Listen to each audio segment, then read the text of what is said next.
Question answer, question answer, question answer, question answer, question answer. तो जय हिंद दोस्तों, क्या आपने कभी महसूस किया है कि बीपीएससी 71 में 2025 में जितने भी साइंस के क्वेश्चन पूछे गए थे सीधे तौर पर वो एनसीईआरटी के किताबों से आए हुए थे। तो ये एनसीईआरटी की किताबों से कितनी क्लास के आए हुए थे, तो आपको मालूम होगा कि ये 6 से लेके 12 तक का जितने भी एनसीईआरटी है सबसे आए हुए थे। वो सबसे महत्वपूर्ण है पढ़ने के लिए, बहुत ही ज़रूरी है आपको एनसीईआरटी। अगर आप बिना पढ़े जा रहे हैं तो आप बहुत सारे क्वेश्चन को नहीं बना पाइएगा। छापा हुआ क्वेश्चन था, हूबहू उठा के एक्सरसाइज से डाला हुआ था। तो वीडियो अगर अच्छी लगे तो कमेंट में ज़रूर अपनी राय बताइएगा कि ज़रूर अपना एनसीईआरटी से पूछा गया था, ठीक है। और वो भी आपको जीव विज्ञान में। आपको ऐसा नहीं सोचिएगा कि बीपीएससी जो देता है उसके लिए ज़रूरी है, सबके लिए ज़रूरी है। आपको मोस्ट ऑफ द क्वेश्चन जो एनसीईआरटी के आते हैं सारे एग्जाम में आते हैं, जो कि बहुत ही महत्वपूर्ण है। पहला क्वेश्चन से यहाँ पे देखिए कि पहला क्वेश्चन है कि लकड़ी वाले बक्से को 200 न्यूटन बल लगाकर उसे नियत वेग से फर्श पर ढकेलते हैं तो सीमांत घर्षण बल क्या होगा? क्या होगा? 200 न्यूटन होगा, 100 होगा, 300 न्यूटन होगा, 400। तो इसका होगा 200 न्यूटन होगा। अभी कहाँ से पूछा हुआ है देखिए, हम लोग दिखाते हैं। यहाँ पे आप लोग जब पढ़िएगा क्वेश्चन नंबर चैप्टर नंबर आपको बल और गति नियम 9th क्लास का, ठीक है, 9th क्लास का जब पढ़िएगा तो वहीं मिलेगा आपको कि हम एक लकड़ी के बक्से को 200 न्यूटन बल लगाकर उसे नियत वेग से फर्श पर धकेलते हैं तो बक्से पर लगने वाला घर्षण बल, यानी हूबहू आपको पूछा हुआ है ना। 9th क्लास का जो एनसीईआरटी है उससे डायरेक्ट पूछा हुआ था क्वेश्चन। ये देख लिए। अगला हम लोग चलते हैं। अगला क्वेश्चन में है कि एक ट्रक विरामावस्था में किसी पहाड़ी से नीचे की ओर नियत त्वरण से लुढ़कना शुरू करता है तो यह 20 सेकंड में 400 मीटर की दूरी तय करता है। यदि ट्रक का द्रव्यमान 7 टन है तो इस पर लगने वाला बल कितना होगा? कितना होगा बल इसका? 12,000 न्यूटन, 11 या 13,000 या 14,000। तो इसका आंसर हो जाएगा आपको, आंसर हो जाएगा सबको डी, 14,000 न्यूटन, ठीक है, 14,000 न्यूटन हो जाएगा। कहाँ से पूछा हुआ है यहाँ पे देखिए हूबहू। फिर आप एक्सरसाइज में जैसे जाइएगा तो यहाँ पे हूबहू दिया हुआ है कि एक विरामावस्था में पहाड़ी के, है ना, किसी पहाड़ी से नीचे की ओर नियत त्वरण से लुढ़कना शुरू करता है। एक ट्रक लुढ़क रहा है और कब से? तो 20 सेकंड में 400 मीटर की दूरी तय करता है। तो इसका त्वरण ज्ञात कीजिए, है ना, यू। और एक द्रव्यमान 7 टन है तो इस पर लगने वाला इसका द्रव्यमान 7 टन है तो इस पर लगने वाला बल की गणना की, यानी फोर्स बराबर पूछ रहा है, ठीक है, सॉरी, है ना, फोर्स बराबर पूछ रहा है 14,000 न्यूटन, ठीक है। तो हम आगे चलते हैं कि किसी एक महीने में ऊर्जा की खपत 250 यूनिट होती है तो कुल ऊर्जा जूल में होगी। कितना जूल में होगी? यानी जूल कह रहा है यहाँ पे, तो 9 गुना 10⁸ हो जाएगा इसका आंसर, ठीक है। अभी कहाँ से पूछा हुआ है? तो जब हम 9th क्लास का पढ़ेंगे एनसीईआरटी उसी में आपको दिया हुआ है कि किसी घर में, है ना, किसी घर में एक महीने में ऊर्जा की खपत 250 यूनिट वे हुई है तो यह ऊर्जा जूल में कितनी होगी, ठीक है। तो जूल में आपको कितनी हो जाएगी इसका आंसर, है ना, 9 गुना 10⁸ जूल, ये होगा इसका आंसर, है ना। चलिए हम लोग आगे देखते हैं। किसकी चाल में, यानी ध्वनि की चाल अधिकतम कहाँ होती है? सीधा बात है, जल है, स्टील है, वायु है, हाइड्रोजन है। तो जब आप लोग एनसीईआरटी पढ़िएगा ध्वनि चैप्टर 9th तो उसमें लिखा हुआ है साफ साफ कि जितना ही अधिक ठोस पदार्थ या ठोस चीज़ होगा उसमें ध्वनि की चाल सबसे तेज होती है। तो ठोस इसमें क्या है आपको? स्टील है। अगर स्टील से भी ज़्यादा आपको होगा निकेल में, उससे भी ज़्यादा एल्युमिनियम में, ठीक है। तो हम लोग देखते हैं यहाँ पे दिया हुआ है ना, आपको यहाँ पे एल्युमिनियम में 6420, निकेल में 6040, स्टील में 5960। तो आंसर में आपको ऑप्शन में एल्युमिनियम नहीं था, निकेल नहीं था, स्टील था, तो स्टील हो जाएगा आंसर। सबसे कम पूछेगा तो हो जाएगा आपको सल्फर डाइऑक्साइड का सबसे कम हो जाएगा 213, ठीक है। अब अगला क्वेश्चन हम लोग देखते हैं। चलिए कि मुक्त रूप से गिरती हुई पिंड की स्थितिज ऊर्जा लगातार कम हो जाती है तो क्या होगा इसका? ऊर्जा संरक्षण सिद्धांत का उल्लंघन होगा।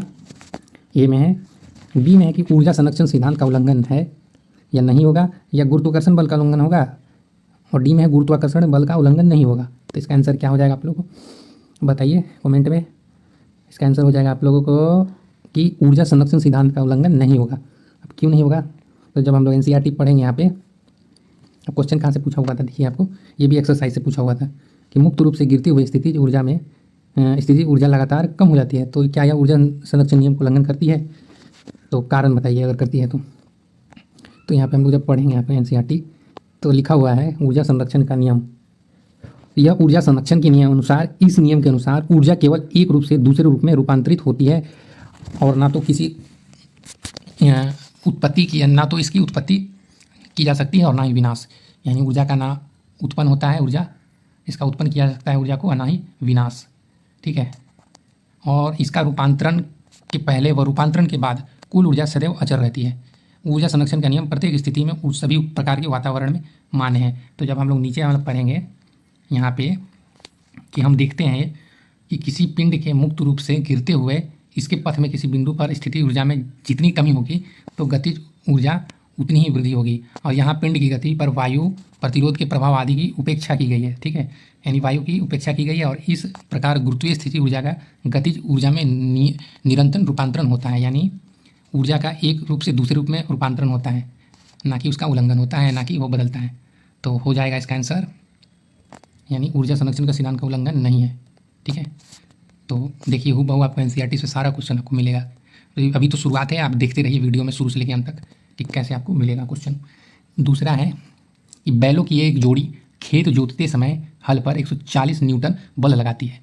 तो जोता गया खेत 15 मीटर लंबा है, तो खेत की लंबाई को जोतने में कितना किया गया कार्य होगा। तो कार्य आपको बोला है, यानी वर्ग बराबर F इंटू मल्टीप्लाई S होता है।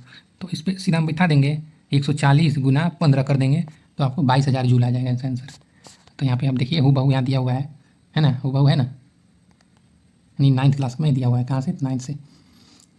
चलिए आप लोग देखते हैं अब विस्थापन, यानी F W बराबर है ना, F W बराबर FS। ठीक है, चलिए हम लोग चलते हैं, यहाँ पे क्लियर हो गया। और ये जो क्वेश्चन है आपको उदाहरण में देख सकते हैं, है ना, प्रश्न यहाँ पे ये प्रश्न ये पूछ सकते हैं आपको, ये पूछ सकता है। दूसरा क्वेश्चन है कि समतल दर्पण की फोकस दूरी कितनी होगी, तो इसका हो जाएगा अनंत। 1 सेंटीमीटर 2 सेंटीमीटर प्लस 1 तो होगा नहीं, तो हो जाएगा 2, अनंत D हो जाएगा। ये क्लास 10 से पूछा गया था एनसीईआरटी का। चलिए आगे देखते हैं हम लोग कि निम्नलिखित में से कौन सा विद्युत परिपथ में विद्युत शक्ति को निरूपित नहीं करता है। तो नहीं कौन करता है, तो फॉर्मूला जानेंगे तब ना बोलेंगे, यानी फॉर्मूला जानिएगा तब ना बता पाइएगा। तो कौन नहीं करता है, तो IR²। ठीक है, अब क्यों होगा, कैसे होगा, इसके लिए हमको एनसीईआरटी पढ़ना होगा। तो इसीलिए तो बोलते हैं यहाँ पे लोगों को कि एनसीईआरटी पढ़िए। ये लूसेंट पढ़ने से खाली और जीके का बुक पढ़ने से और सार संग्रह पढ़ने से कुछ नहीं होगा। ठीक है, कॉन्सेप्ट बेस्ड क्वेश्चन सॉल्व करना है तो उसके लिए आपको डिटेल पढ़ना होगा, यानी एनसीईआरटी पढ़ना होगा। ठीक है, देखिए क्वेश्चन पूछा हुआ यहाँ से आपको अभ्यास में से, निम्नलिखित में से कौन सा विद्युत परिपथ में विद्युत शक्ति को निरूपित नहीं करता। सीधा सीधी IR², हूबहू ऑप्शन और क्वेश्चन हूबहू वहीं से आपको हुआ आया है। अब देखिए ये क्वेश्चन है कि लघु पतन के समय परिपथ में विद्युत धारा का मान क्या होगा, परिवर्तित नहीं होगा, बहुत कम होगा, बहुत अधिक बढ़ जाएगा, या निरंतर परिवर्तित होगा। तो इसका आंसर हो जाएगा आपको C, यानी बहुत अधिक बढ़ जाएगा। कहाँ से है, चलिए यहाँ देख लीजिए कि लघु पतन के समय विद्युत परिपथ का मान क्या होगा, तो बहुत अधिक बढ़ जाएगा। ये हूबहू पूछा हुआ क्वेश्चन है। ठीक है, अगला हम लोग देखते हैं। अब ये क्वेश्चन आपको 8th क्लास में मिलेगा एनसीईआरटी में। ठीक है, अभी देखते जाइए ना, 8 से स्टार्ट होगा, आपको जाना होगा 12th तक। ठीक है, 12th तक का शेयर होगा आपको 8 क्लास से। यहाँ है उपकरणों को विद्युत आघात से बचाने के लिए कौन सी युक्ति है, कौन सी युक्ति अपनाई जाती है। तो जनित्र, ये तो होगा नहीं, ये तो मोटर से संबंधित है। ठीक है, मोटर यहाँ भी देखिए मोटर है, धारा नियंत्रक है, तो दूसरा कुछ है तो फ्यूज हो जाएगा। आघात का जहाँ बात है वहाँ फ्यूज का नाम आता है, ऐसा होता है लंबा टाइप का। चलिए हम लोग देखते हैं यहाँ पे, सर्किट के कारण लगने वाली आग से सुरक्षा प्रदान करता है और यह विशेष प्रकार का एक तार एक सीमा से अधिक विद्युत धारा को प्रभावित होने से पिघलकर इसका तार क्या होता है, टूट जाता है, जिससे विद्युत धारा रुक जाता है और आग लगने से बच जाती है। ठीक है, तो ये बेसिक था। तो अब यहाँ से स्टार्ट होता है असली क्वेश्चन, सब यहाँ से स्टार्ट होता है। देखिए क्वेश्चन है कि 0.1 NaHCl समाधान का pH मान लगभग है 11, 1, 10 या 2। तो इसका आंसर हो जाएगा 1। अभी कहाँ से पूछा हुआ है, तो जब आप 12th क्लास का एनसीईआरटी पढ़िएगा उसमें आपको दिया हुआ है सीधा सीधी यहाँ पे, है ना, इस सांद्र HCl, यानी आपको यहाँ HCl का pH मान पूछना है, तो हो जाएगा आपको 1। ठीक है, देखते जाइए अभी कि कॉर्सिनिमा के उपचार के लिए किस धातु यौगिक का उपयोग होता है। तो इसका आंसर हो जाएगा प्लेटिनम। ठीक है, यहाँ पे जब हम पढ़ेंगे कि औषध रसायन में किलोकेट चिकित्सा के उत्पादन में अभिरुचि बढ़ गई है और इस प्रकार के कॉपर और आयरन की अधिकता को डी पेंसिलोमी एंड डेफरी ऑक्सिम बी लिगेंडी के साथ उपसंयोजन यौगिक को बनाकर दूर किया जाता है और ईडी की लेड की क्षमता के उपचार में प्रयुक्त किया जाता है। तो प्लेटिनम के कुछ उपसंयोजन यौगिक ट्यूमर वृद्धि को प्रभावी रूप से रोकते हैं। उदाहरणतः समकक्ष प्लेटिन और प्लेटिनम तथा इसके संबंधित यौगिक। ठीक है, तो इसका आंसर क्या हो जाएगा? प्लेटिनम। ठीक है, अब ये क्वेश्चन है, ये बहुत ही, ये जो क्वेश्चन पूछा गया था बीपीएससी का, ये बहुत ही आपको चर्चा में था क्वेश्चन। क्यों था आप लोग समझ गए होंगे, समझदार है। कि गर्भ निरोधक गोलियों में किस यौगिक का उपयोग किया जाता है? तो इसका आंसर होगा ए, लेवोनिडेस्ट्रोल। कहाँ से? तो जब लोग 12th क्लास पढ़ेंगे एनसीईआरटी तो उसमें साफ साफ दिया हुआ है, एक मिनट जूम कर लेते हैं। देखिए यहाँ पे कि एथेनाइएस्ट्रोडॉल लेवोनिडेस्ट्रोल एक एस्ट्रोजन व्युत्पन्न है जो प्रोजेस्टेरोन व्युत्पन्न के साथ जनन नियंत्रण गोलियों में प्रयुक्त होता है। तो यहाँ साफ साफ लिखा हुआ है। ठीक है, चलिए आगे हम लोग चलते हैं। अब देखिए ये क्वेश्चन है कि तेल को गैल्वेनाइट आयरन पोर्ट में क्यों नहीं रखा जाता है?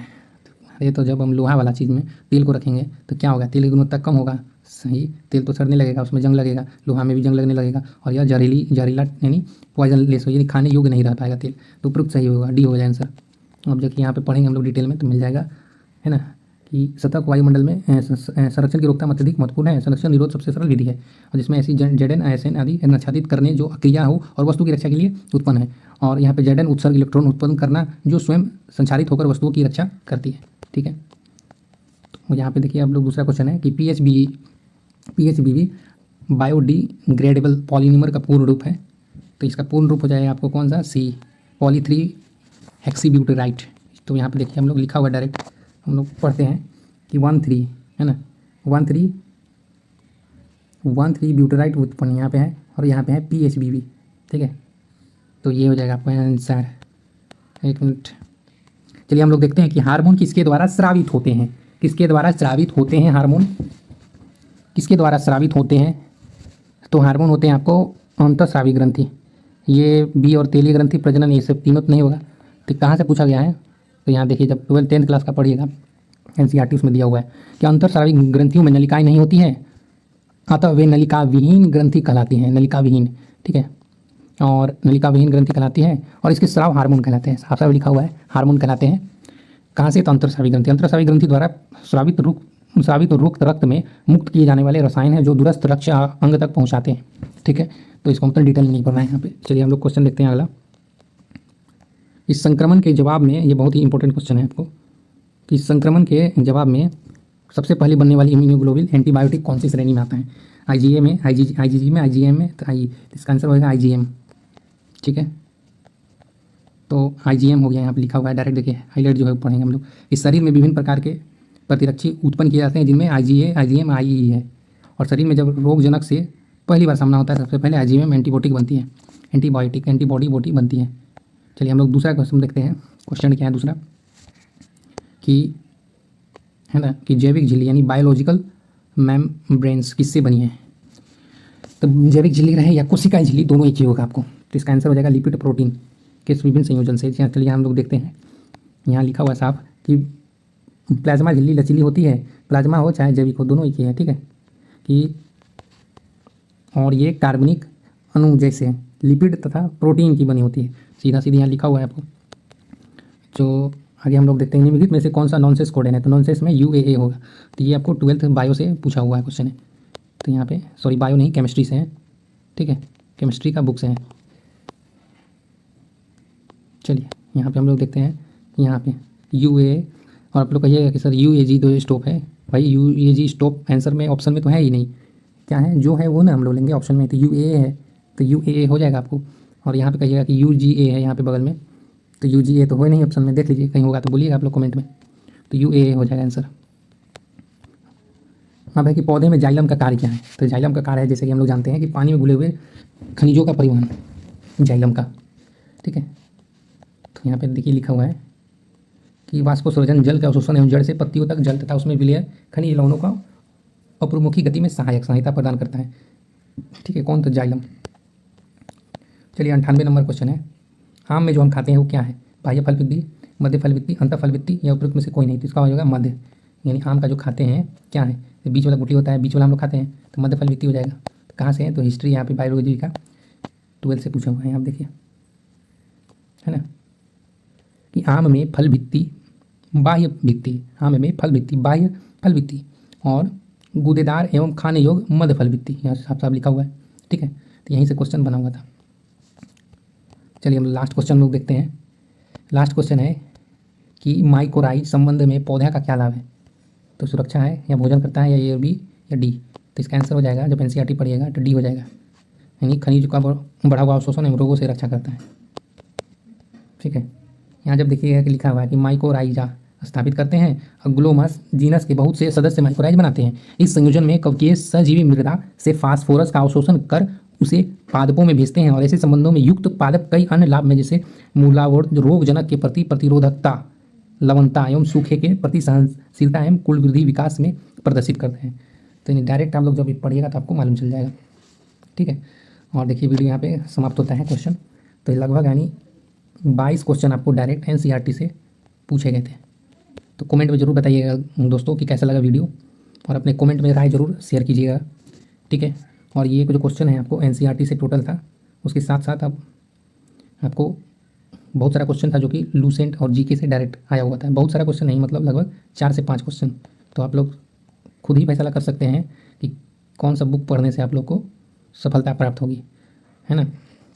तो वीडियो अच्छी लगे तो दोस्तों के पास वीडियो शेयर कीजिएगा। चैनल को सब्सक्राइब करके इसी तरह का वीडियो देखना होगा आप लोग को, तो चैनल को सब्सक्राइब करके बेल आइकन प्रेस कर दीजिएगा। Thank you for watching guys. जय हिंद।